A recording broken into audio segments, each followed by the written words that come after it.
Je remercie Alain Dubourg de cette invitation. Cependant, j'ai été un peu étonné quand j'ai vu que le titre de la conférence, c'est « Origine de la vie ». Et je me suis dit, c'est pas tout à fait mon domaine particulier. Il y a des gens qui en savent beaucoup plus sur l'origine de la vie que moi. Mais j'ai réfléchi et je me suis dit, en fait, c'est une bonne idée de le faire. Parce que je vais vous parler de la vie, non pas seulement comme un biologiste, mais comme un astrophysicien que je suis.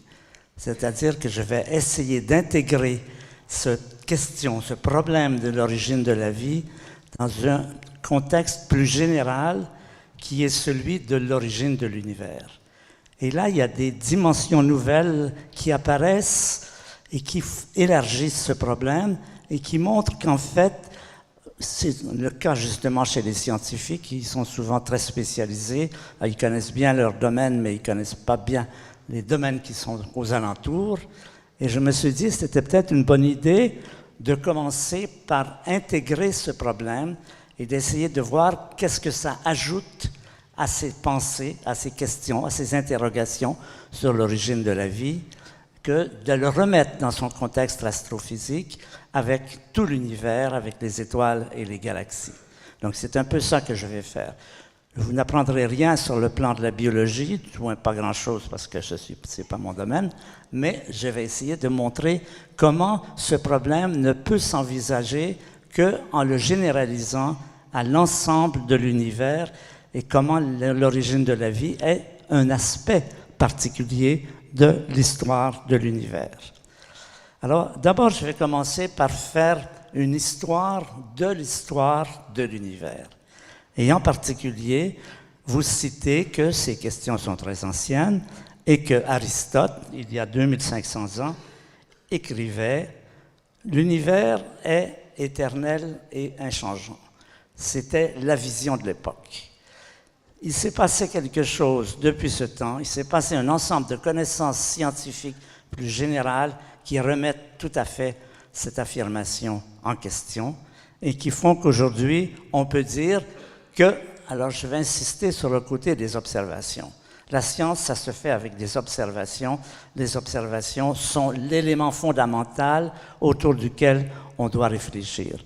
Et il y a en particulier des observations qui ont remis en question des questions, des philosophies les plus générales, parce que ces résultats avaient un impact sur toute la pensée humaine et même sur toute la philosophie. Je vais vous citer deux expériences qui ont été fondamentales autour de cette question. La première se passe en 1925 et un astronome qui s'appelle M. Hubble découvre des choses qui vont avoir un impact très profond sur tout, y compris sur notre problème, interrogation sur la vie. Il va découvrir deux choses fondamentales, M. Hubble. Il va découvrir que l'univers est très grand, que nous sommes une fraction infime de l'univers, et il va découvrir aussi que l'univers a une histoire, ce qui est peut-être la découverte la plus importante qu'il y a eu en astronomie et en physique et en sciences pendant ce XXe siècle. Et pour ça, on va faire un petit peu de tourisme. On va faire un peu de tourisme cosmique. On va se dire de quoi ça a l'air l'univers, vu dans les plus grandes dimensions. C'est-à-dire cet univers dans lequel nous habitons depuis longtemps. Maintenant, nous pouvons, grâce à ces télescopes, comme celui que M. Hubble avait dans la photo précédente, je vais vous montrer un document récent sur l'aspect de l'univers dans ses plus grandes dimensions. Voilà. Ce que vous voyez ici, ça peut vous ressembler à un ciel étoilé. Pardon? Ah, non, mais c'est probablement parce que... Ah, regardez si celle-ci passe. Oui. Non, l'autre était très faible, c'est pour ça qu'avec la lumière, on ne la voit pas. Mais voilà un élément fondamental de notre univers, une galaxie. Une galaxie, c'est un amas d'étoiles, ça peut en contenir 200 milliards d'étoiles comme notre Soleil, qui sont les blocs de l'univers. Et la photo que je vous avais montrée, que vous n'avez pas vue, vous ne voyez vraiment rien, non, elle est trop faible, c'est des petits points un peu partout. c'est la découverte par Hubble que l'univers est composé de galaxies et qu'il y a des centaines de milliards de galaxies contenant chacune des centaines de milliards d'étoiles. C'est-à-dire cette découverte de la dimension fantastique de notre univers. Ça, c'est la première découverte. Et dans cet univers, il y a un élément particulier que nous connaissons, la vie. Alors voilà l'univers dans ses plus grandes dimensions, c'est-à-dire des galaxies à perte de vue. Chacune de ces galaxies, vous en voyez un exemple ici, chacune de ces galaxies contient des centaines de milliards d'étoiles et il y a des centaines de milliards de galaxies. Donc c'est cette prise de conscience de cette dimension gigantesque, incroyablement grande de l'univers. Et dans cet univers, il y a un élément fondamental, mais de petite dimension. Ah, génial. Il y a des gens qui ont des idées. C'est parfait. Alors, vous voyez, c'est de ça qu'on va parler, de la vie. Et d'abord, une première constatation, c'est que nous vivons dans un univers qui est richement organisé en structures de toute dimension et de toute forme. L'univers est richement organisé à toutes les dimensions. Dans les plus grandes dimensions, il y a des galaxies, ensuite il y a des étoiles, ensuite il y a des planètes, quand on diminue les dimensions, on retrouve sur la Terre la vie à des millions de variétés, ensuite des molécules, des atomes, des particules élémentaires. L'univers est aujourd'hui richement organisé de structures de toutes les dimensions. Ça, c'est un élément fondamental qui va jouer un rôle. Il y a d'une part ce qu'on appelle de la matière inerte, c'est-à-dire des galaxies, des étoiles, des planètes, et à petite échelle, des molécules, des atomes, des particules élémentaires. Et en parallèle, il y a de la matière vivante, qui sont les cellules, les plantes et les animaux. Ce sont les deux domaines que nous allons étudier avec une vision globale de ce qui se passe. Alors, je vous ai dit que la grande découverte de Hubble, c'était l'univers a une histoire. Comment sommes-nous arrivés à cela? Hubble a eu l'idée non seulement d'observer les galaxies, mais de vérifier leur mouvement, de découvrir si elles se bougent dans le ciel ou si elles sont immobiles. Alors qu'on pensait qu'elles étaient immobiles, il découvre au contraire, elles bougent. Et elles bougent avec un mouvement tout à fait particulier. Celles qui sont près de nous s'éloignent lentement, celles qui sont loin de nous s'éloignent vite. Toutes les galaxies sont en mouvement, et ce mouvement n'est pas un mouvement aléatoire, c'est un mouvement extrêmement organisé que j'ai représenté avec un petit schéma. Voilà, ici j'ai présenté l'œil de Hubble. Chaque petit point ici est une galaxie et chaque flèche est une vitesse. Et vous voyez comment les vitesses des galaxies sont structurées à l'échelle mondiale. Celles qui sont proches de nous s'éloignent lentement, celles qui sont loin s'éloignent plus vite. On dit l'univers est en expansion. Cette découverte fondamentale, elle dit ceci. Elle dit que dans le passé, ils étaient plus rapprochés, évidemment, puisqu'elles s'éloignent, et que dans le futur, elles seront plus éloignées. C'est-à-dire qu'il se passe des choses à l'échelle globale.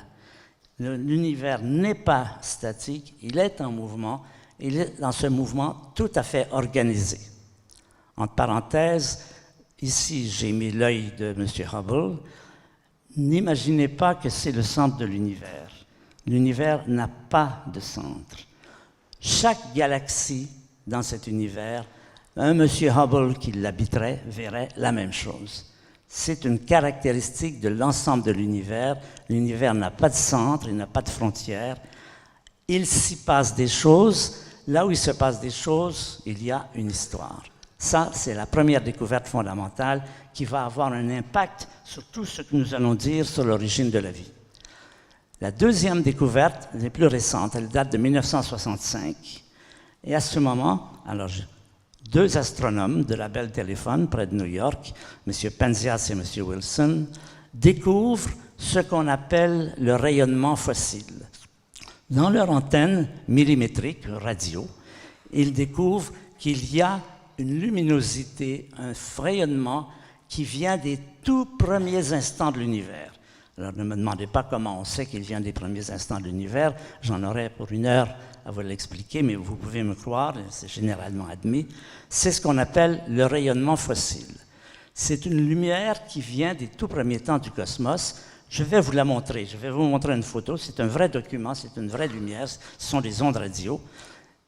Cette image que je vais vous montrer, elle est en fausse couleur, parce qu'il n'y a pas de couleur dans les longueurs d'onde radio, mais les dégradés de l'image sont réels. Alors il faut que vous les voyiez une fois dans votre vie, parce que ce sont des documents clés. Voilà. C'est ça qu'une personne qui aurait été présente très peu de temps après le début de l'univers, qu'on appelle le Big Bang, ce qu'elle aurait vu dans le ciel si elle avait pu à cette époque regarder. Et c'est à partir de là, maintenant, que les astrophysiciens extraient tous les renseignements qu'ils ont maintenant sur le début de l'univers. Je vais vous dire quels sont ces renseignements.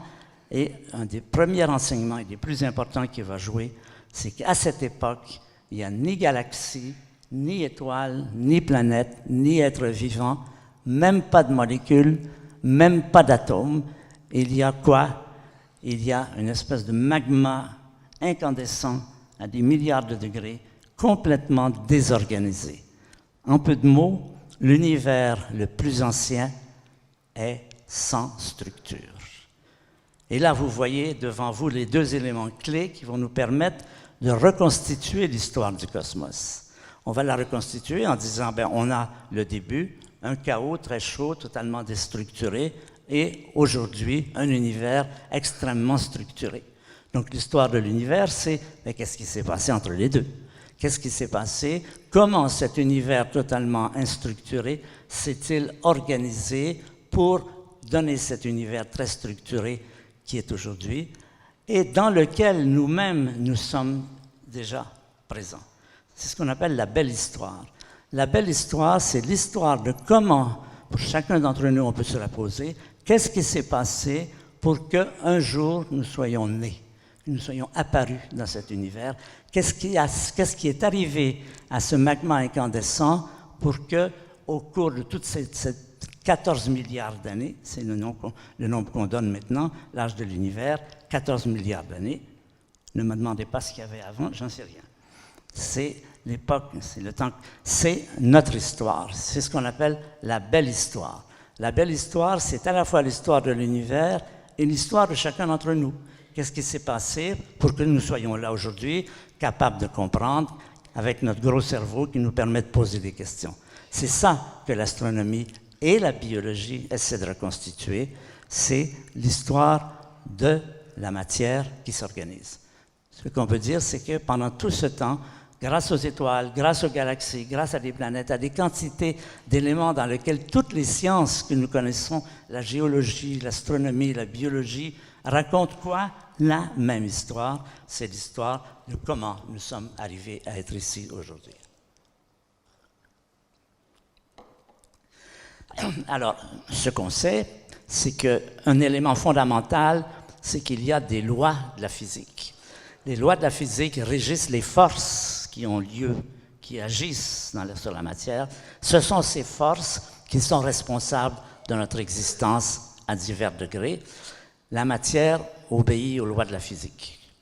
Les forces de la physique, c'est la gravité, l'électromagnétisme, la force nucléaire forte, la force nucléaire faible. Il y a 4 forces par lesquelles aujourd'hui nous pouvons comprendre à peu près toutes les observations que nous faisons et qui sont donc responsables, qui sont les moteurs de l'organisation, de la structuration de la matière. Ces forces existent sur ce qu'on appelle des particules élémentaires. Vous avez appris ça dans vos cours de chimie. Les électrons, les neutrons, les quarks, les protons, les neutrinos. Toutes ces particules sont des particules sur lesquelles les forces ont joué. Et le corps humain, en particulier, puisqu'on parle de nous, on aime toujours parler de nous. Vous vous souvenez peut-être de cette phrase d'une chanson de Guy Béard qui disait « Parlez-moi de moi, il n'y a que ça qui m'intéresse ». Ben, c'est bien vrai. Eh bien, si on veut essayer de comprendre comment on est arrivé à être là à une conférence d'astronomie, à être capable de comprendre ce qui se dit, c'est parce qu'il y a eu toutes ces forces qui ont agi sur les particules élémentaires. Donc, il y a de la matière, et cette matière est programmée. La matière est programmée, ça veut dire quoi? Ça veut dire qu'elle a des injonctions. Si vous lâchez une bille, elle va tomber. Là, je parle, mettez des guillemets. Hein. C'est comme si elle avait des injonctions. La matière obéit aux lois de la physique. Ces lois de la physique sont celles que vous connaissez. La matière est programmée et les lois s'expriment par de l'information. Ça, c'est un point fondamental. Les lois disent deux corps s'attirent inversement à leur distance ou proportionnelle à leur masse. Mais tout ça, ce sont des mots, c'est de l'information. C'est de l'information qui spécifie à la fois la nature des particules et la nature des forces qui s'exercent sur elles. Et la grande question aujourd'hui qui se pose, sur laquelle nous n'avons pas de réponse, mais qui est fondamentale, c'est l'origine de l'information. Comment se fait-il que la matière soit informée? On va arriver là à deux questions fondamentales qui se posent, auxquelles on n'a pas de réponse et auxquelles on n'aura probablement jamais de réponse, mais le socle de notre ignorance sur ces deux questions est la base de la science. La première question, elle a été posée il y a à peu près 2 siècles par un philosophe qui s'appelle Leibniz. Pourquoi y a-t-il quelque chose plutôt que rien? Voyez, posez-vous cette question, vous voyez tout de suite que vous n'arriverez pas à y répondre. Il n'est pas possible de répondre à cette question. On constate qu'il y a quelque chose. Et deuxièmement, pourquoi ce quelque chose est-il informé? Comment se fait-il que cette matière est différenciée? On n'en sait rien. On va donc poser que les réponses à ces deux questions, nous ne les aurons jamais, mais que nous allons partir de là pour faire de la science. Nous allons dire, il y a de la matière, il y a quelque chose, il y a de l'information, il y a de la matière qui obéit à des lois. Ça, c'est le début de la science. Et à partir de cela, nous allons nous intéresser plus particulièrement dans cet aspect à la vie. Nous allons demander quelle est la différence entre la matière vivante et la matière inerte. Je vous montre un bloc de matière inerte. C'est un atome avec ses noyaux, ses électrons qui tournent autour. Et je vous montre à côté une matière vivante, des chèvrefeuilles, une photographie dans notre jardin de Malicorne. Quelle différence y a-t-il entre les deux? Je vais vous montrer une molécule de sucre. Une molécule de sucre, c'est fait d'atomes, d'oxygène, d'hydrogène et d'autres. Une molécule de sucre est définie par ses constituants. Ce que je veux dire, c'est que si j'enlève un atome de cette molécule, ça n'est plus du sucre. La structure même, la définition du sucre, c'est ça, c'est fixe, c'est déterminé, c'est durable, ça durera indéfiniment. Ça, c'est un aspect de la matière inerte. Mais la vie n'est pas définie par ses constituants atomiques. Si vous vous faites couper une jambe, vous êtes toujours vous-même. La vie, c'est un lieu, le corps humain, dans lequel des atomes circulent. Vous mangez, vous allez aux toilettes, tout ça, ça reste quand même vous-même. Vous n'êtes plus identifié à vos atomes. La vie n'est pas définie par ses constituants atomiques. Les atomes circulent dans et hors de l'espèce vivante. Elle est définie par ses fonctions. Ce qui définit un être vivant, ce sont ses fonctions. Il naît, il bouge, il meurt, et plein d'autres fonctions comme ceci. Les vivants, la différence fondamentale, c'est ceci. La matière vivante obéit aux lois de la physique, évidemment, que vous soyez vivant ou pas vivant, si vous tombez dans l'escalier, vous tomberez. Mais la matière vivante, elle obéit aussi aux lois de la biologie. Elle a une nouvelle programmation, si on peut dire. Naître, manger, se reproduire, mourir. Par exemple, je vais vous présenter une plante morte, une fleur coupée, avec une fleur vivante. Les deux obéissent aux lois de la physique. Mais la fleur vivante, elle a d'autres injonctions. C'est de faire des graines, c'est de faire des fleurs qui sont totalement absentes de la fleur morte. Vous voyez, la vie ajoute une nouvelle programmation. C'est une définition possible, il y en a beaucoup, Les gens ont fait des centaines de définitions de la vie, on attend qu'on en veut. C'est celle-là que je vais choisir aujourd'hui de développer. C'est ce qui est vivant est sujet à des injonctions auxquelles la matière morte n'a pas lieu. Par exemple, je vous l'ai dit, polliniser les fleurs. Une abeille qui est là, tout d'un coup, elle va se diriger vers une fleur, quelque chose, une programmation, l'amène à aller polliniser les fleurs pour assurer la reproduction. La vie n'est pas éternelle, on meurt, mais la vie veut se perpétuer, on continue à exister en remplissant des fonctions. À avoir des enfants, voici 2 tortues qui ont été appelées l'une vers l'autre, elles ne savent pas pourquoi, mais c'est comme ça, elles font ce qu'il faut pour avoir des enfants, elles sont programmées.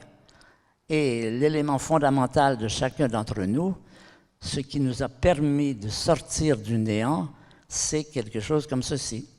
Un beau jour, 9 mois avant votre naissance, dans le ventre de votre mère, voilà le genre d'événements qui se produisent. Un ovule est pénétré par un spermatozoïde. Tous les deux obéissent à cette injonction. Cette injonction, elle a comme résultat vous-même. C'est ça qui est la différence importante. Il y a aussi le fait que les êtres vivants ont de l'affect. J'aime beaucoup cette photo, ce gorille qui est devenu ami avec un petit chat, je trouve ça magnifique, mais c'est la même chose, cette injonction qui fait que les êtres vivants ont des affects, ont des tendances, ont des facilités, ont des besoins d'agir. Nous avons nous-mêmes, comme la matière, nous sommes également programmés, mais nous sommes programmés de 2 façons différentes. Nous avons une programmation génétique qui fait que quand vous mangez, les choses vont se mettre en place, vous allez digérer, mais aussi une programmation que je dirais mentale. Je vous propose de mettre votre main comme ceci devant vous, et maintenant, vous allez faire une expérience. Mentalement, vous allez dire à votre main, lève-toi. Elle va se lever. Vous vous rendez compte de ce que vous venez de faire? Ça, c'est de la matière inerte. Je n'ai mis aucun moteur. Le seul moteur, c'est répondre à une injonction. Je peux décider, moi, de bouger ma main. Et cette simple idée, qui est une idée, qui n'est pas un phénomène matériel, disons, suffit pour que je déplace ma main. Voilà les injonctions, les programmations de la vie qui sont, encore une fois, spécifiques aux êtres vivants. Si vous dites à votre chaise de bouger, elle ne bougera pas. Programmation génétique, digérer. Programmation mentale, bouger la main. La vie, on peut considérer la vie, tous les scientifiques ne sont pas d'accord là-dessus, mais moi c'est mon opinion et beaucoup d'autres scientifiques, la vie est une forme de la matière, c'est une phase de la matière, c'est la phase la plus évoluée de la matière cosmique. Elle peut avoir un comportement complexe, elle peut avoir de l'efficacité, tout ce que la matière inerte ne veut pas, ne peut pas. Et élément important, la mémoire. La matière vivante, par rapport à la matière inerte, elle a une histoire. Votre histoire personnelle est reliée dans vos gènes à 3 milliards d'années dans le passé, un génome qui a évolué pendant toutes ces périodes. Les vivants forment une grande famille du fait qu'ils ont tous une histoire antérieure, génétique, de reproduction et tout cela. Ce que n'a pas, évidemment, la matière inerte. La matière inerte n'a pas d'histoire. Avoir une histoire, avoir une mémoire, au sens où je le dis, c'est spécifique à la matière vivante. D'autres caractéristiques, la vie est extrêmement robuste. La géologie nous apprend que notre histoire sur notre planète est une histoire qui a été très houleuse. Il y a eu des périodes dans lesquelles il y a eu ce qu'on appelle des extinctions. Des phénomènes géologiques, quelquefois climatiques, quelquefois astronomiques, ont fait que dans les derniers milliards d'années, il y a eu 5 grandes périodes d'extinction qui ont pratiquement annulé la vie. On est venu quelquefois à avoir détruit plus de 95% des vivants.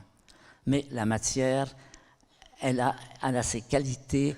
Par exemple, il existe aujourd'hui ce qu'on appelle des êtres vivants qu'on appelle des extrémophiles.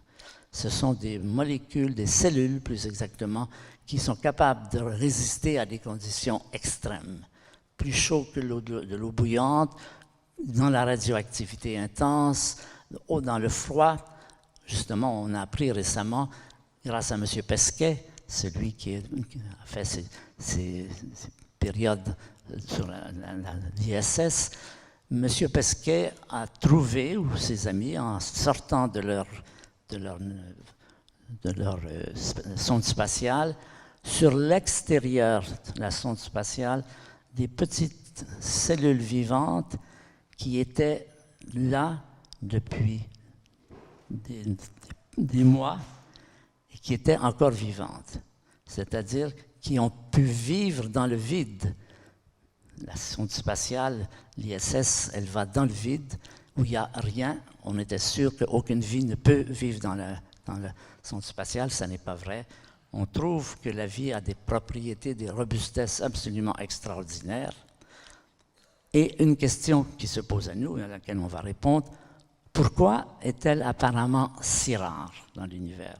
Bien sûr, il y en a sur la Terre, nous sommes là pour en convaincre. Il y en a peut-être sur Mars, c'est pas sûr, mais dans l'espace jusqu'ici, aucun signe de présence de la vie. Si elle est si robuste, si forte, pourquoi est-elle si rare? Ça, c'est une question de l'heure, de cette période. Alors, ça pose une question. La question, c'est la suivante. À l'échelle cosmique, quelque part dans l'univers, est-ce que la vie apparaît spontanément quand les éléments sont assemblés? Est-ce qu'il y a de la génération spontanée? Sur la Terre, on sait qu'il n'y a pas de génération spontanée. Si, il y a eu de la génération spontanée puisque la vie est apparue sur la Terre. Est-ce que, si on réunit les conditions qu'il faut, est-ce que la vie apparaît ou bien s'il y a quelque chose de supplémentaire qu'il faut? Ça, c'est la grande question. Ce qu'on sait, c'est que la vie est apparue sur la Terre.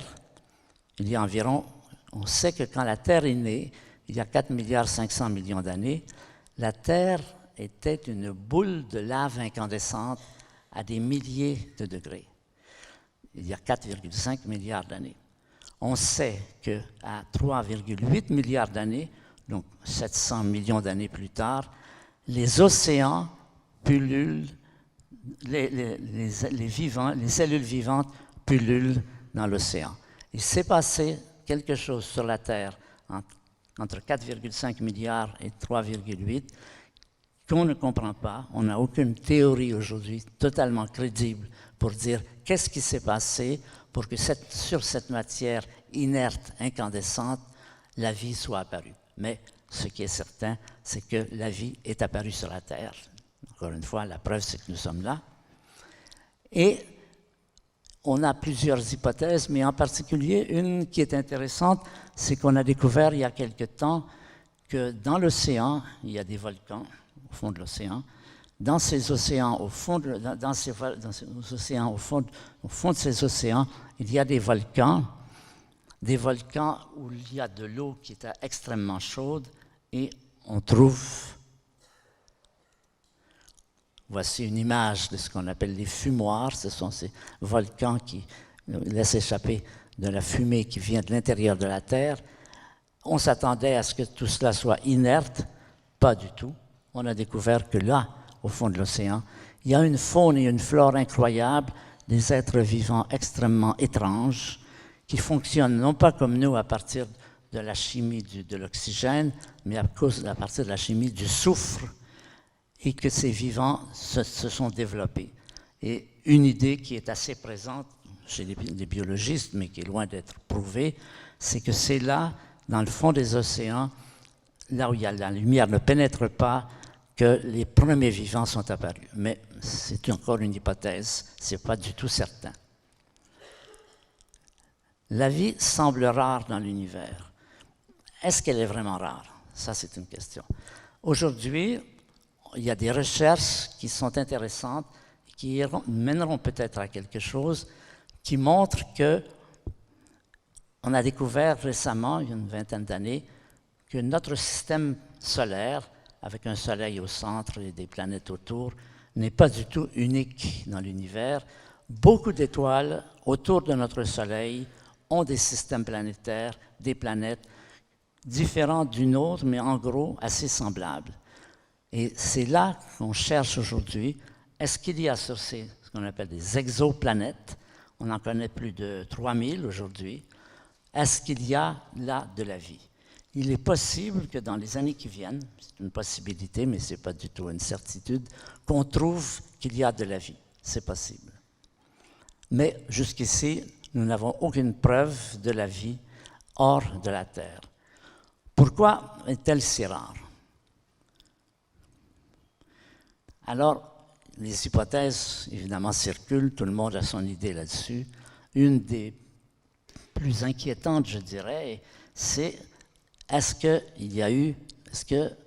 qu'une civilisation comme la nôtre, qui se développe, qui part de l'homme primitif, qui découvre la technologie, qui découvre la science, qui découvre les forces de la nature, qui découvre l'énergie nucléaire, est-ce qu'une telle civilisation sur une autre planète est viable?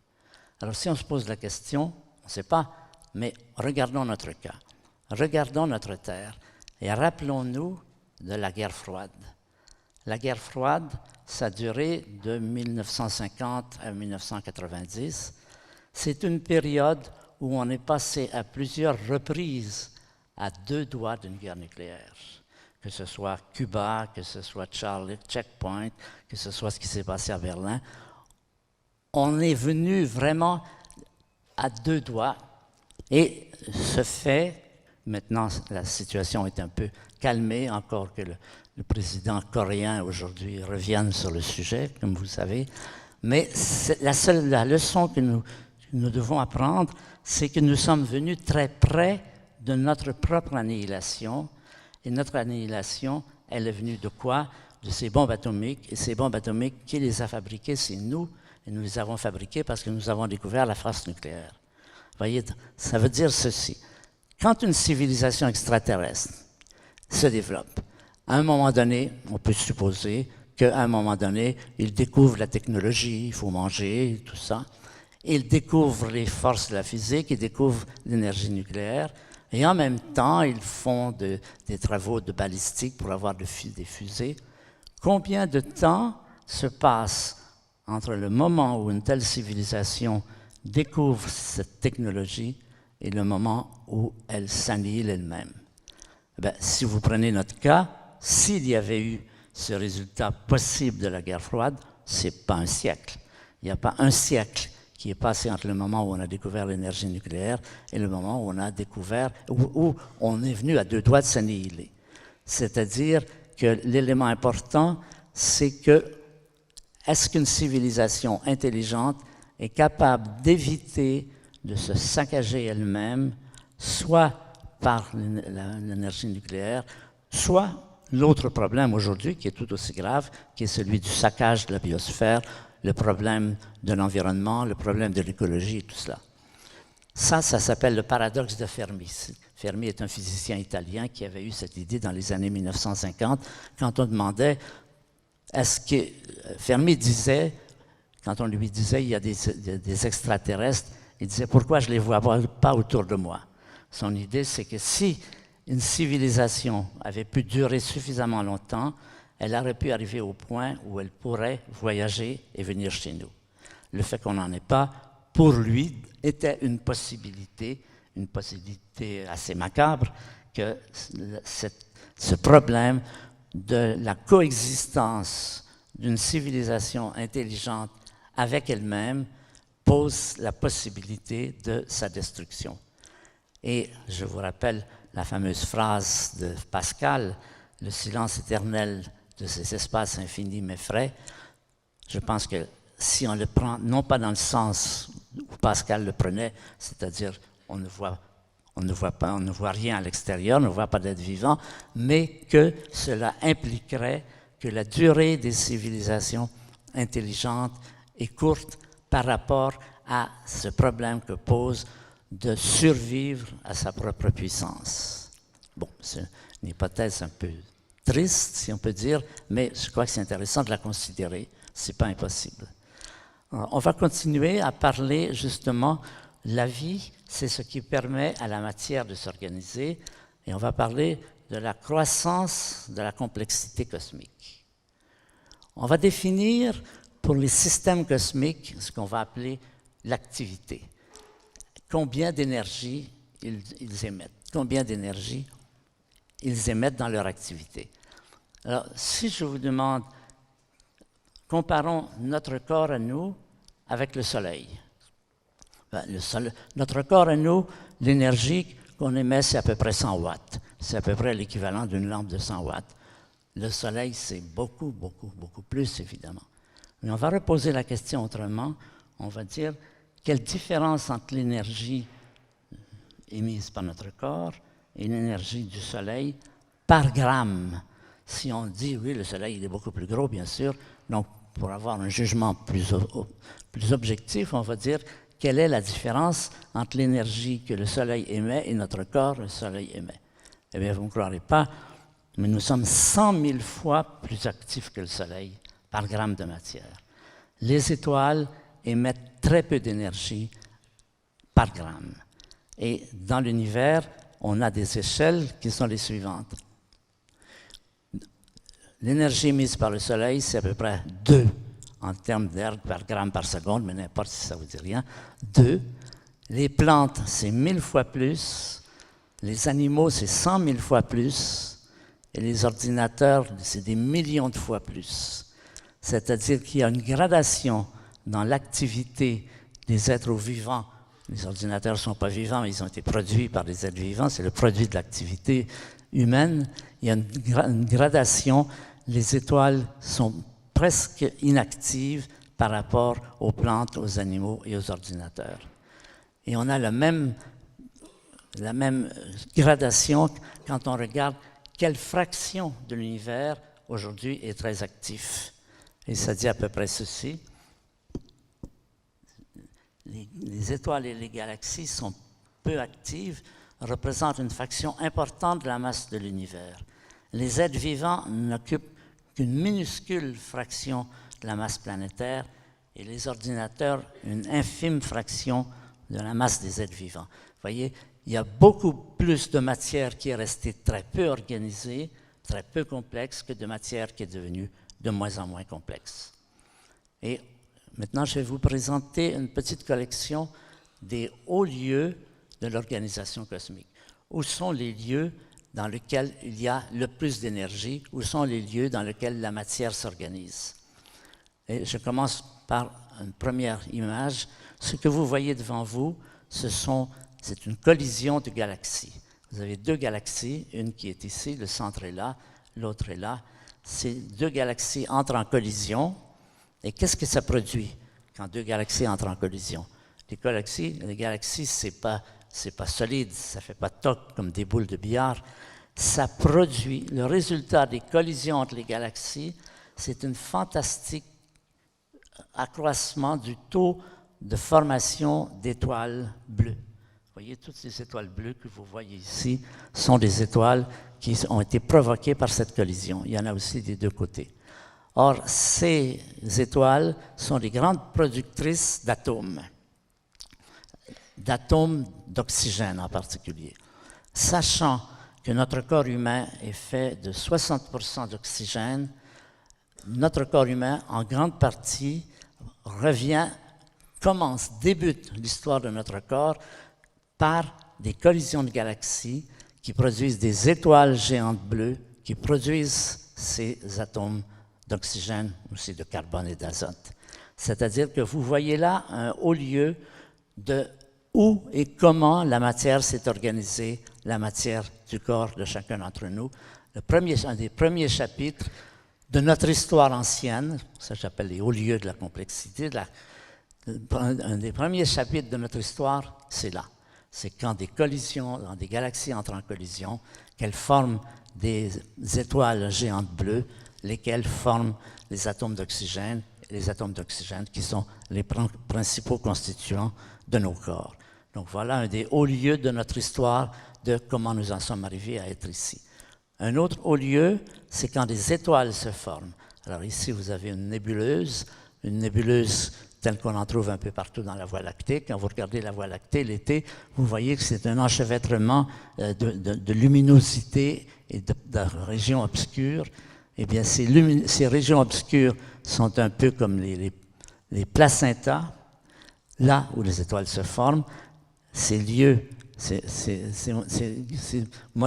nébuleuses s'effondrent, et en s'effondrant, elles se réchauffent, elles produisent des étoiles. Vous voyez, vous avez véritablement ici un accouchement d'étoiles. Ici, vous avez des étoiles nouvelles qui viennent de se former à partir de ce lieu. Et c'est dans ces étoiles que vont se former les atomes de notre corps. Et puis ensuite, un autre haut lieu de la croissance de la complexité, c'est la mort des étoiles. La mort des étoiles, les étoiles meurent quand elles ont épuisé leurs réserves en énergie, et à ce moment-là, elles se dispersent dans l'espace. Et vous allez voir un exemple. Voici ce qui reste. L'étoile en question, elle est toute petite ici, et ceci, c'est la substance de ces couches supérieures qui ont été éjectées par des vents d'une très grande puissance. Et dans ces couches, il y a la moisson d'atomes qu'a fabriqué l'étoile dans sa vie et qui vont servir plus tard à des phénomènes comme l'apparition de la vie. Donc tout ça, ce sont des périodes, des étapes fondamentales par lesquelles la matière s'organise. On a dit l'histoire de la matière, c'est l'histoire de la matière qui s'organise. Elle s'organise à partir de quoi? Elle s'organise à partir du fait qu'il y a des collisions de galaxies, qu'il y a des étoiles qui naissent, ces étoiles éjectent de la matière. Voici une autre image d'étoiles qui éjectent de la matière. Alors, ce qui est intéressant ici, c'est qu'on voit des couleurs. Pour les astronomes, les couleurs, c'est une signature. Ça dit quel est l'atome qui a émis cette couleur. Ici, le vert, c'est de l'oxygène. Le rouge, c'est de l'azote. Tous ces éléments qui brillent ont été éjectés, encore une fois, par cette étoile et vont se disperser dans l'espace, enrichir le milieu interstellaire et former de nouvelles étoiles à partir desquelles des nébuleuses pourront plus tard former des planètes et des planètes sur lesquelles peut-être la vie apparaîtra. Voici encore une belle image. Là, c'est l'étoile ici qui est en train de brûler. Et vous voyez, elle a émis toute cette matière. Comme la matière est dispersée un peu irrégulièrement, on voit encore au centre l'étoile qui en est responsable. Et voici encore une image qui est de la même nature, le vert, le rouge. Et puis, des supernovas qui sont des explosions fantastiques, qui sont celles qui produisent les éléments les plus lourds. Et puis, des comètes. Quel est le rôle des comètes? Voilà une comète avec sa magnifique queue. Les comètes, vraisemblablement, sont les éléments qui ont apporté l'eau sur la Terre. Au début de la vie de la Terre a été bombardée par des multitudes de comètes. Ces comètes, c'est des blocs de glace. Cette glace fond, donne l'eau, donne les océans, éléments indispensables pour l'apparition de la vie. Vous voyez, tout ça, c'est ce qu'on peut appeler les hauts lieux de la croissance de la complexité cosmique qui illustre ce phénomène dont j'ai parlé au début. L'histoire de l'univers, c'est l'histoire de la matière qui s'organise. Et puis encore une étape importante qui est celle-ci, au fond de la mer. Si c'est là que la vie apparaît, ce qui n'est pas certain, mais c'est quand même possible, donc on va le présenter comme cela. Alors on va parler encore un peu, quelles sont les conditions pour que la vie apparaisse? Ça va nous aider à comprendre un peu ce qui se passe. D'abord, l'existence de lois fertiles. Ça, c'est un point très intéressant, très discuté dans le domaine astrophysique. On s'aperçoit que la vie n'apparaît que si les lois de la physique ont certaines formes. Si elles ont des formes différentes, elles donnent lieu à des univers stériles. Qu'est-ce que ça veut dire? Quel est le rapport entre le fait qu'il y a des lois qui sont propices à la formation de la vie? Alors, je n'entre pas dans les détails parce que c'est un terme qui produit énormément de discussions, mais c'est un sujet important aujourd'hui. Alors, il faut une source d'énergie, d'abord un soleil, une étoile. La vie dissipe de l'énergie, il faut donner de l'énergie, donc il faut une étoile pour l'apporter, mais ce n'est pas tout. Il faut un système qui a un écart de température. L'écart de température qui produit la vie sur la Terre, c'est le fait que le Soleil est beaucoup plus chaud que la Terre. Le Soleil était à 6000 degrés, à peu près, la Terre à 300 degrés, en degrés absolus, ça veut dire 15 degrés Celsius. Et il y a ce qu'on appelle le second principe de la thermodynamique, qui dit qu'il est indispensable pour avoir de la vie qu'il y ait deux températures, une basse température, une haute température. Qu'est-ce qu'il faut aussi? Des atomes légers à faible énergie de liaison, de l'hydrogène, du carbone, de l'oxygène, des molécules capables d'échanger de l'énergie rapidement. Là, je vous donne un peu la liste de ce qu'on pense qu'il faut. Ce qu'on a découvert assez récemment, c'est qu'il faut une activité géologique importante, ce qu'on appelle la tectonique des plaques, qui est bien illustrée ici. Ici, vous êtes en Islande. En Islande, il y a cette grande fracture, Tyrhvíling, ça s'appelle. Cette fracture, c'est le lieu de séparation entre l'Europe et l'Amérique. C'est une fracture qui s'est produite il y a 200 000 ans. Et cette activité de la Terre, qui est ces mouvements continuels des continents qui font les volcans, qui font les tremblements de terre, on s'aperçoit aujourd'hui, c'est indispensable pour arriver à avoir de la vie, pour avoir des conditions pour avoir de la vie. Ça prend beaucoup de conditions et il faut une longue durée. Il faut des phénomènes qui durent longtemps. La vie n'apparaît pas par des phénomènes de courte durée. Il faut des centaines de millions d'années. Voilà toutes les conditions qui apparaissent. Le rôle de l'oxygène. La Terre est la seule planète du système solaire qui a une atmosphère d'oxygène. Les autres planètes ont des atmosphères de gaz carbonique ou d'hydrogène. La nôtre est la seule. C'est aussi la seule qui a de la vie, apparemment. Bon, c'est possible qu'il y en ait sur Mars aussi ou sur d'autres. Et on pense que si on découvrait dans l'atmosphère d'une de ces exoplanètes quelque chose qui prouverait qu'il y a de l'oxygène, on aurait des raisons assez bonnes de penser qu'il y a de la vie à cet endroit-là. Voilà. Donc là, j'ai fait un peu le tour. J'ai aussi essayé de vous remettre ce problème de l'origine de la vie hors du contexte biologique ordinaire, c'est-à-dire de montrer comment l'univers lui-même a de l'information, premier point. Il y a de l'information, la matière est informée, et c'est l'information qui produit les lois de la physique et les lois de la biologie, et c'est ces lois qui ont eu pour effet, au cours des dernières centaines de millions d'années, sur la Terre en tout cas, de faire apparaître la vie. Voilà, c'est ça que je voulais vous raconter. Merci.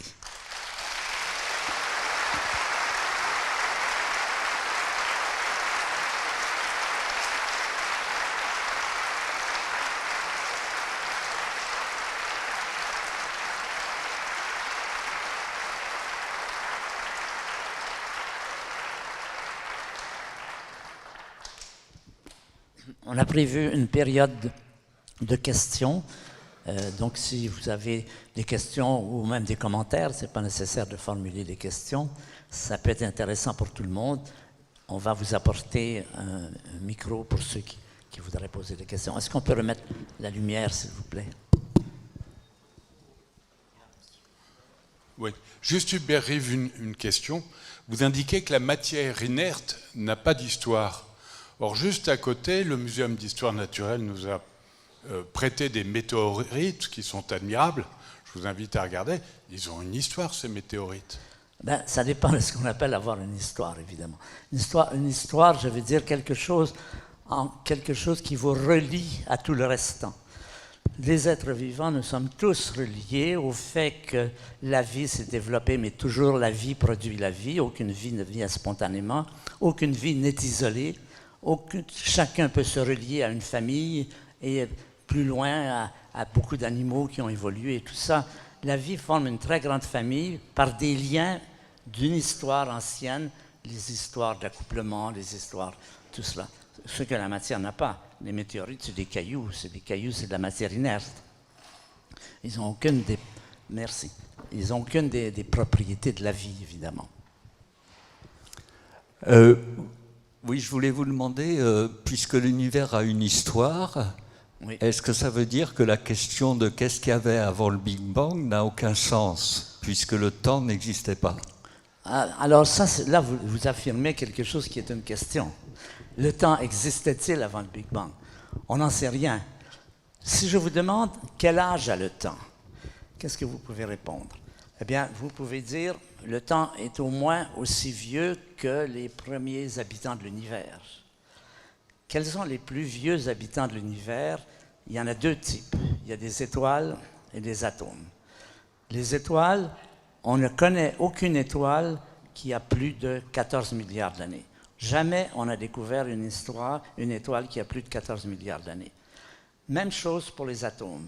Les atomes radioactifs, c'est l'uranium, le thorium, ils ont une petite horloge à bord, donc on peut aussi savoir leur âge. Quand on fait des calculs, on trouve que c'est à peu près autour de 15 milliards, pas plus de 20 milliards. Donc on peut dire que l'univers a au moins 20 milliards d'années. Ça ne veut pas dire qu'il n'y en a pas plus, il pourrait en avoir plus. Mais on peut affirmer que l'univers doit être plus vieux que ses plus vieux habitants. Ça a l'air raisonnable. Donc l'univers a au moins 15 milliards d'années. Mais de dire qu'est-ce qu'il y avait avant, on n'en sait rien. On ne peut rien dire tant qu'on n'a pas d'observation. Ça, c'est le dogme de la science. Il faut des observations pour faire des affirmations scientifiques, bien sûr. Donc, si je vous demande, par exemple, on parle souvent de création, on dit l'univers a été créé, avant il n'y avait rien. On n'en sait rien. Comment pourrions-nous savoir s'il y a eu un temps où il n'y avait rien? Il n'y a aucune observation qui vous donne ça, par définition. Donc, on est limité à dire, on peut donner des limites inférieures. Le temps a au moins 15 milliards d'années. Est-ce qu'il y avait du temps avant 15 milliards d'années? Gros point d'interrogation. Il faut reconnaître où est notre ignorance. Ça, nous n'en savons rien. Et l'idée qu'il y a eu une création et qu'avant il n'y avait rien, ce qu'on retrouve dans beaucoup de traditions religieuses, dont la Bible et bien d'autres, qu'il n'y avait rien puis il y a eu une création, c'est mythique. Il n'y a aucune raison, aucune affirmation au fait qu'il y a eu un moment où il n'y avait rien. Voyez, pensez-y. Comment vous pouvez dire qu'il y a eu un moment où il n'y avait rien? Puisqu'il n'y avait rien, vous n'avez aucun témoignage. Si vous n'avez pas de témoignage, vous ne pouvez rien dire. Excusez-moi, je voulais faire une remarque sur les formes de vie, parce que justement vous dites que vous recherchez certains types de formes de vie, notamment d'oxygène, etc. Mais il est prouvé qu'il y a des formes de vie à base de soufre. Donc la question qu'on devrait peut-être tous se poser, c'est pas s'il y a des formes de vie, mais pourquoi ne nous apparaît-elle pas? Parce qu'il est évident que statistiquement, dans le nombre de systèmes planétaires qui existent dans tout l'univers connu, il y a forcément des formes de vie qui ne nous ressemblent pas, et donc on peut se demander pourquoi ne nous est-elle pas apparue. Est-ce qu'on est même capable de les, entre guillemets, de les définir? Parce qu'on sait très bien que les formes de vie, ça peut prendre n'importe quelle forme, on peut dire. Là, je contesterai votre affirmation car vous dites qu'il y a forcément. Ce que vous voulez dire, c'est que vous pensez. Mais c'est tout ce que veut dire forcément. En fait, on n'en sait rien. Il y a peut-être beaucoup de vie dans l'univers. Mon opinion personnelle et privée, c'est qu'il y en a beaucoup, mais c'est purement gratuit.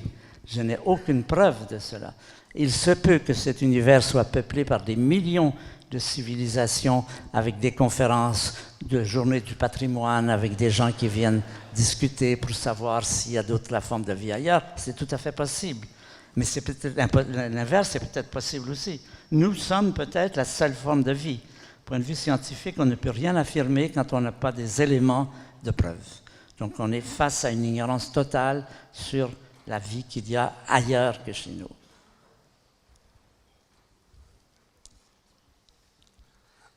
Oui. Oui. Vous avez écarté de votre exposé les scénarios mécaniques qui permettent de passer de la matière inerte à la matière vivante, comme ces expériences célèbres où dans une bouteille on met que des minéraux, on fait des arcs électriques et puis on essaye de se retrouver avec des acides aminés. Pourquoi vous n'avez pas essayé d'avoir une approche mécaniste de l'apparition de la vie dans cet exposé? Attendez, je n'ai pas bien compris. Levez la main, s'il vous plaît, d'abord, que je vois qui vous êtes. Bon, c'est important. Bon, vous voulez reprendre votre question plus lentement? On n'entend pas très bien. Donc, je remarque que dans votre exposé, vous avez écarté les scénarios qui précisément permettent de montrer comment on passe, par exemple, de matière inerte, minérale, à de la matière qui peut construire la vie, de la matière organique, comme des acides aminés. Il y a ces fameuses expériences qui montrent qu'on peut passer de l'un à l'autre en faisant un arc électrique dans une bouteille où on a mis les ingrédients minéraux de base. Pourquoi vous avez écarté ça de votre exposé? Parce que ce n'est pas des acides aminés, ce n'est pas de la vie. C'est les premières étapes, vraisemblablement, de la construction de la vie. Mais les acides aminés, ça n'est pas vivant. Vous n'avez jamais vu un acide aminé avoir quelques comportements qui sont typiques de la vie. Donc c'est une première étape. Le vaste problème de l'origine de la vie, c'est un problème qui implique énormément d'événements différents qui s'enchaînent. Il y a quelques éléments qui maintenant sont compris et vérifiés. Vous avez parlé de ces expériences de Urey Miller, ça marche bien. Ça n'est qu'un élément dans la construction. Moi, je ne suis pas biologiste, mais je peux écouter les biologistes et qui disent tous, nous n'avons aucun scénario crédible de l'origine de la vie à partir d'une matière vraiment inerte jusqu'à une matière vraiment vivante. Ça, c'est ce que m'enseignent les biologistes. C'est pour ça que je l'ai parlé comme des hypothèses, mais il n'y a rien qui soit maintenant connu et qui montre, qui nous dise ce qui s'est passé. Ça reste un des profonds mystères de la science. Ce passage de l'apparition complète d'une matière sans propriété de la vie avec une matière avec des propriétés de la vie au complet, ça n'existe pas, ce que me racontent mes copains biologistes. J'ai une question. Oui, levez la main s'il vous plaît. Oui, ici. Attendez, recommencez. Gauche. Sur votre gauche. Un peu plus, voilà. Alors, voilà. Très bien. Merci pour votre exposé. Je voulais juste savoir, vous parlez régulièrement d'univers et de possibles multivers. Donc, est-ce que la vie n'est pas capable d'exister dans d'autres dimensions qu'on ne serait pas capable de percevoir dans ces multivers? Alors, première chose, ces multivers existent-ils? Ça, c'est une question. Il n'y a aucune confirmation observationnelle de l'existence des multivers. Peut-être qu'ils existent, mais pour l'instant, c'est plutôt des êtres de fiction qui sont utilisés pour expliquer certains problèmes, mais la science, c'est pas ça. La science, ça demande des faits, des observations. Alors, je reprends votre question de façon plus générale. On peut tout imaginer. Tout est ouvert. Tant qu'on n'a pas de preuves dans un sens ou dans l'autre, votre question revient à dire, est-ce qu'il ne peut pas y avoir des formes de vie totalement différentes de celles qu'on connaît? Bien sûr, on peut avoir beaucoup d'idées. Je crois que la réalité a beaucoup plus d'imagination que nous en avons. Elle est capable d'inventer plein de choses dont on n'est même pas capable de penser, nous. Mais ça reste hypothétique. La réponse à votre question, c'est oui, bien sûr, c'est tout à fait possible. Si vous dites oui, ça existe, là, je vous demande les preuves. Vous voyez la différence. C'est intéressant de fouiller, de chercher, d'avoir des idées, de poser des questions, de se dire c'est pas comme si, peut-être que c'est comme si, peut-être comme... Oui, c'est intéressant. Mais en définitive, ce qui reste à la sortie du lavage, c'est ce qui a été observé, donc crédible. C'est la question de la crédibilité des affirmations. C'est comme pour le temps. Je peux dire il y avait du temps avant le temps ou avant l'univers, mais c'est une affirmation. Est-ce qu'il y a d'autres questions? Oui, mais vous êtes où, là?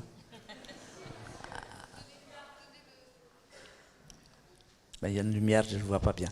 Oui, ben, allez-y. Oui. Ben, allez-y, posez votre question, s'il vous plaît. Alors, tout d'abord, monsieur, pour moi, c'est une grande joie de vous écouter. Merci. Je pense pour nous tous. Joie, oui. Merci. Merci. Alors j'ai une question, parce que moi c'est des questions très très basiques. Vous avez dit, confirmé par une autre question, qu'on n'est pas capable d'expliquer le changement de la matière non vivante au vivant. On ne sait pas expliquer ça. Donc, vous allez me le confirmer. Et j'ai une autre question, monsieur, pardonnez-moi, qui n'a rien à voir avec ce que vous venez d'expliquer, mais comme vous êtes tellement connu, je vous pose la question. J'ai lu ce bouquin magnifique qui s'appelle Sapiens. Hier, sur LCP, il y avait, si vous voulez, l'écrivain. C'est plus que l'origine de la vie. Sapiens, c'est l'origine de notre vie, Homo sapiens. Il a écrit un autre bouquin qui doit être fantastique, Homo Deus. J'ai l'impression qu'Homo sapiens va disparaître. Merci. Je sais que c'est le thème du livre de M. Harari. Oui, oui, j'ai eu l'occasion de le rencontrer. Pardon? C'est très intéressant. J'ai eu l'occasion de le rencontrer. Je pense que, bon, je suis assez d'accord sur beaucoup de ces points. Il y a d'autres points dans lesquels il manifeste, je dirais, une certaine naïveté.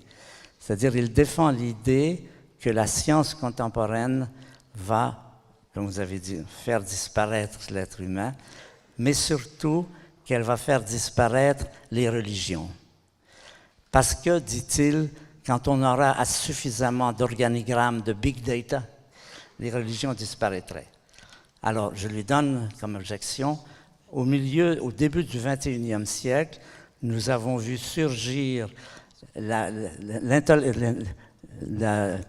foi profonde de l'islam, les intégristes musulmans, qui sont tout à fait à l'opposé de l'idée que nous sommes à veille de voir disparaître les religions.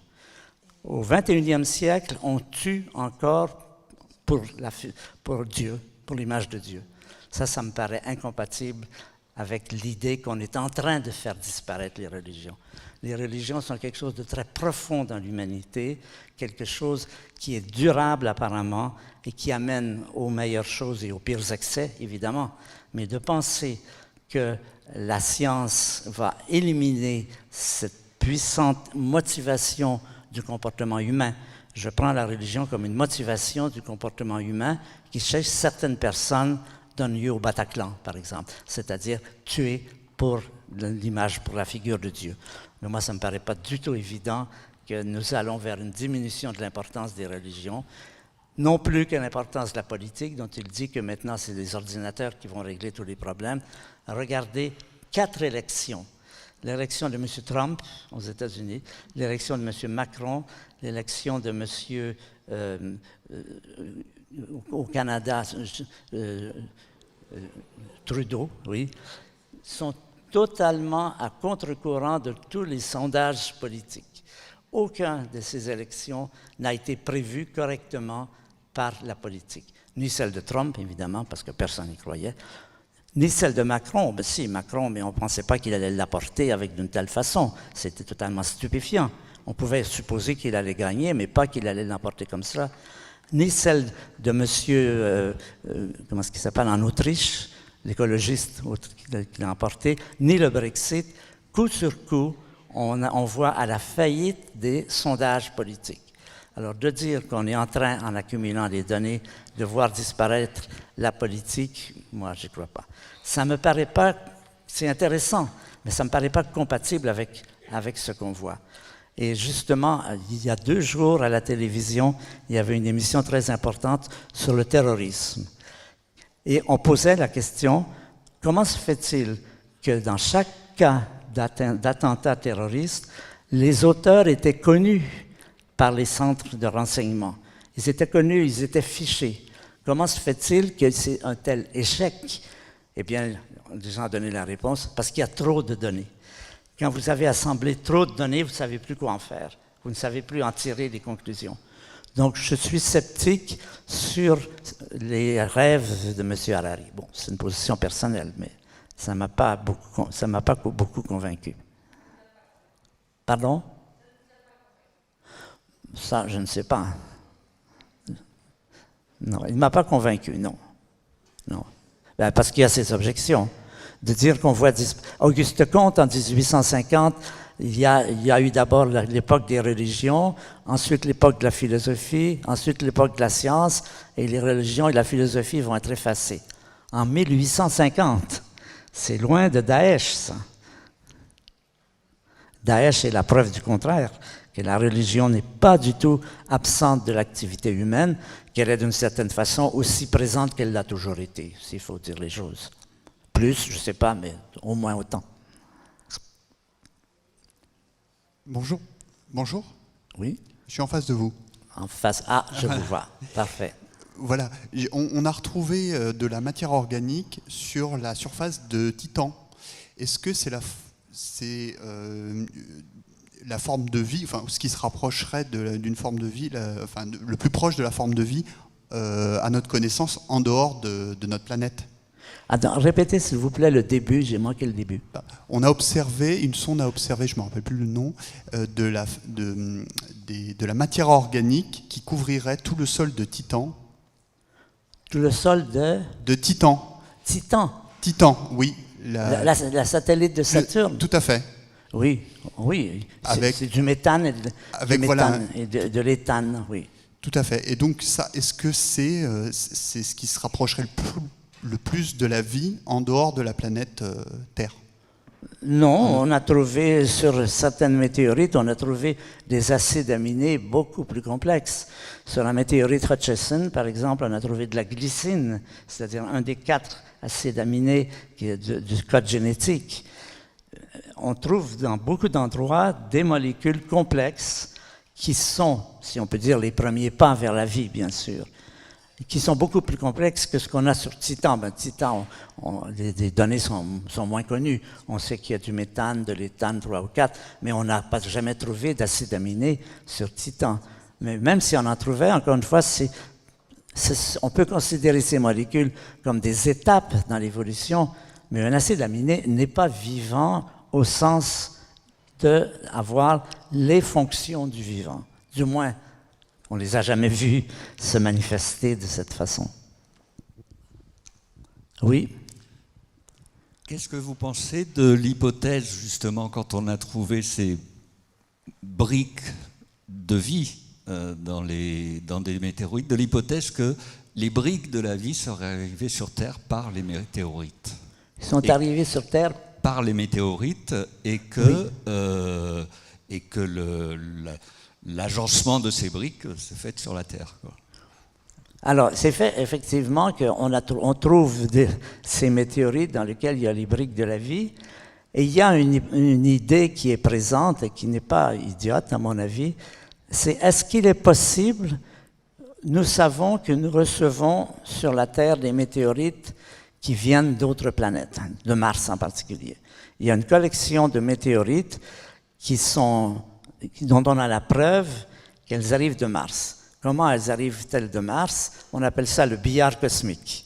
Imaginez une météorite qui frappe Mars d'une façon comme un ricochet, qui en extrait des morceaux. Ces morceaux repartent dans le système solaire. On a trouvé des morceaux qui viennent de Mars, des morceaux qui viennent de la Lune aussi. L'idée qui est souvent proposée, supposons que dans ces planètes, il y ait des formes de vie cellulaires très, très primitives, que ces formes de vie soient présentes dans certains de ces cailloux qui sont extraits de Mars et qu'elles survivent au choc, ce qui est possible, et que la vie finalement sur terrestre soit venue de Mars. Ça, c'est une hypothèse qui est très populaire aujourd'hui. Nous sommes tous des Martiens. Bon, évidemment, il n'y a aucune preuve de tout cela, c'est plutôt de la fantaisie. Mais ce n'est pas impossible. C'est pas impossible. On admet qu'il n'est pas impossible que des êtres vivants englobés dans des cailloux sur Mars soient arrivés chez nous par ce phénomène dit du billard planétaire. Mais pour l'instant, ce n'est pas prouvé. C'est une hypothèse. Il n'y a pas de preuve de cela.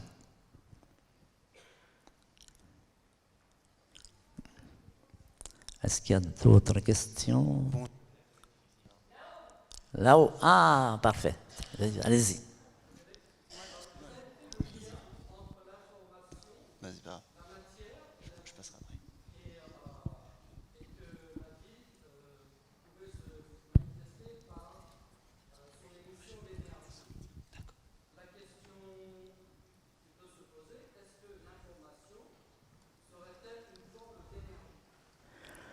Oui, c'est une question. Je ne sais pas comment y répondre. Je ne sais pas.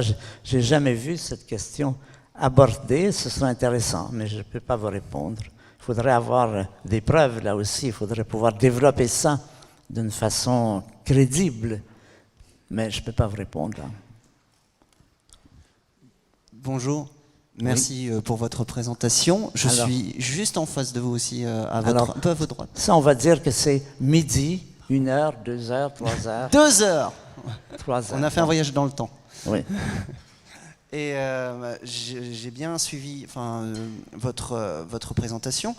Et vous parlez à un moment donné d'énergie et comment expliquez-vous qu'un soleil puisse produire de l'énergie moins par gramme qu'un être humain ou une plante? Alors, je vous dirais, c'est un fait.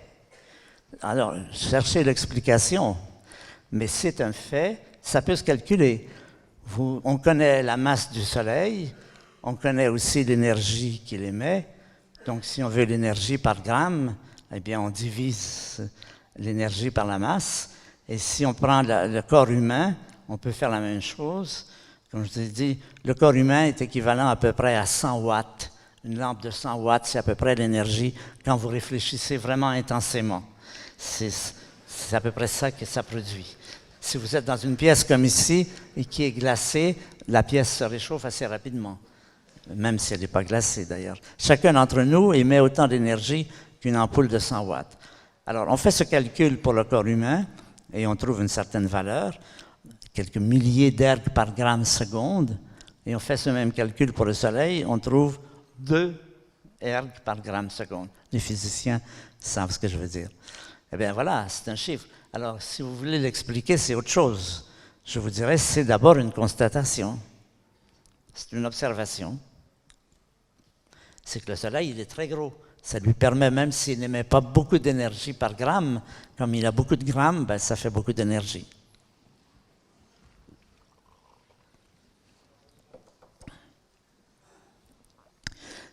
Est-ce qu'il y a d'autres questions? Sinon, on va peut-être terminer là. Merci beaucoup. Merci de votre... Merci.